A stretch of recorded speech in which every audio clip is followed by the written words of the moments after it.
അപ്പേ ഇന്ന് നമ്മ ടാങ്ക് സെറ്റ് ചെയ്യലുണ്ടെന്ന് നമ്മളെ പരിപാടി. ഇവിടെ ഒരു 500-ന്റെ ടാങ്കിനാണ്ടില്ലേ, ആ ടാങ്കിനോട് ഉണ്ടായിരുന്നത്. അപ്പൊ അത് മാറ്റിയിട്ട് നമ്മള് 1000-ന്റെ ഈസി ക്ലീനിങ്ങിന്റെ ടാങ്ക് ഉണ്ടാ വെക്കണേ. സെൽസറിന്റെ ടാങ്ക് ഉണ്ടാ, നല്ല കമ്പനി ടാങ്കാണ്.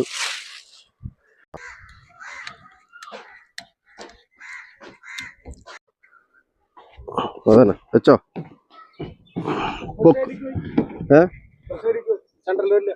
ഇങ്ങോട്ട് പോട്ടെ. ഇനി പൊക്കിക്കോ, നേരെ പൊക്കിക്കോ. എന്താ പൊക്ക് പൊക്ക്.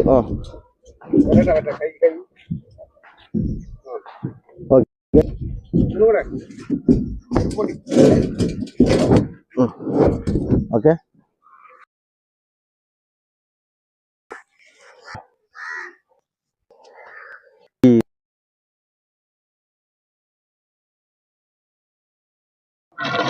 ഇതിന്റെ ഉള്ളില് വരുന്ന സിസ്റ്റം ഇങ്ങനെ കേട്ടോ.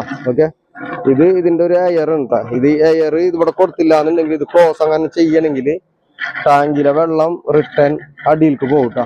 അതില്ലാതിരിക്കാൻ വേണ്ടി ഇങ്ങനെ കൊടുത്തേക്കണം കേട്ടോ. ഓക്കെ, അപ്പേ നമ്മളെ സെറ്റിങ് കംപ്ലീറ്റ് കഴിഞ്ഞിട്ടാ. അപ്പൊ മൂടിയൊക്കെ ഇട്ടിട്ടാ. അപ്പൊ ടാങ്കിന്റെ ഫിറ്റിംഗ് ഒക്കെ കഴിഞ്ഞു. നല്ല വെയിലുണ്ട് കേട്ടാ. ഫിറ്റിംഗ് കഴിഞ്ഞപ്പോ ഫിറ്റിംഗ് കഴിഞ്ഞിട്ട് ടാങ്കില് വെള്ളം നിറഞ്ഞിട്ടുണ്ട്. അപ്പൊ ലീക്കുകളൊന്നുമില്ല. ലീക്കുകൾ ഉണ്ടോ നോക്കാൻ വേണ്ടി നമ്മൾ ചെക്ക് ചെയ്തു. അപ്പൊ ഇതിന്റെ ഇതും വിട്ട് മുകളിൽ കയറ്റുണ്ട് വെള്ളം. അപ്പൊ എല്ലാം ടൈറ്റാണ്, അടിയിലൊക്കെ നല്ല ടൈറ്റാണ്, ഒന്നും ലീക്കില്ല കേട്ടാ. ഓക്കെ, അതേപോലെ തന്നെ ആദ്യം ഇവിടെ ഒരു കണക്ഷൻ ഉണ്ടായില്ല, മറ്റേ ടാങ്കിലേക്ക് പോയിരുന്ന കണക്ഷനാണ്. അത് കട്ട് ചെയ്യാൻ എന്താണെന്നറിയോ, ഇതുമൊന്നൊരു പൈപ്പ് നേരെ അടിയിലേക്ക് ഒരു ടാപ്പ് കൊടുത്തിട്ടുണ്ട് കേട്ടാ. അപ്പൊ അത് കട്ട് ചെയ്യാണ്ട് അവിടെ നമ്മൾ സ്റ്റോപ്പർ ഇട്ടിട്ട് നേരെ ഇവിടെ നിന്ന് നമ്മൾ കൊടുത്തേക്കണം കേട്ടാ. അപ്പൊ നമുക്ക് വാട്ടർ ഫിൽറ്റർ മാത്രമല്ല കേട്ടാ, ടാങ്ക് സെറ്റ് ചെയ്യും, നമ്മളെ കൺസ്ട്രക്ഷൻ വർക്ക് എന്ന് വേണ്ട എല്ലാ പണിയും നമ്മൾ ചെയ്യും കേട്ടാ, സ്വന്തമായിട്ട് തന്നെ.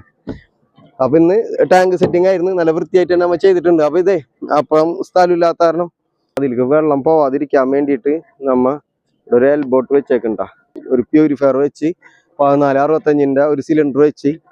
അപ്പൊ ആ കൂട്ടത്തിൽ നമ്മളെ തൊട്ടയിൽ വാസി ഉണ്ടാ. അപ്പൊ ആ ടാങ്ക് വെച്ചിരോന്ന് വെച്ചപ്പോ അന്ന് ടാങ്ക് വെക്കാന്ന് പറഞ്ഞിട്ട് നമ്മൾ വെച്ചാണ്ടാ. ഓക്കെ, അപ്പൊ ഇങ്ങനെയൊക്കെയാണ് നമ്മളെ കാര്യങ്ങൾ. അപ്പൊ നമ്മളെ ഫിൽറ്ററും കാര്യങ്ങളൊക്കെ ആവശ്യം ഉണ്ടെങ്കിൽ നിങ്ങൾ വിളിക്കുക, കോണ്ടാക്ട് ചെയ്യുക. സംശയം ഉണ്ടെങ്കിലും വിളിച്ചു ചോദിക്കാട്ടാ. അപ്പൊ എല്ലാത്തിനും നമ്മൾക്കറിയാവുന്ന രീതിയിലുള്ള ഉത്തരങ്ങളൊക്കെ പറഞ്ഞു തരുന്നതായിരിക്കും കേട്ടോ. ഓക്കെ, അപ്പൊ നല്ല രീതിയിൽ ഉത്തരവാദിത്വത്തോടു കൂടി വാട്ടർ ഫിൽറ്ററൊക്കെ നിങ്ങൾക്ക് ആവശ്യമുണ്ടെങ്കിൽ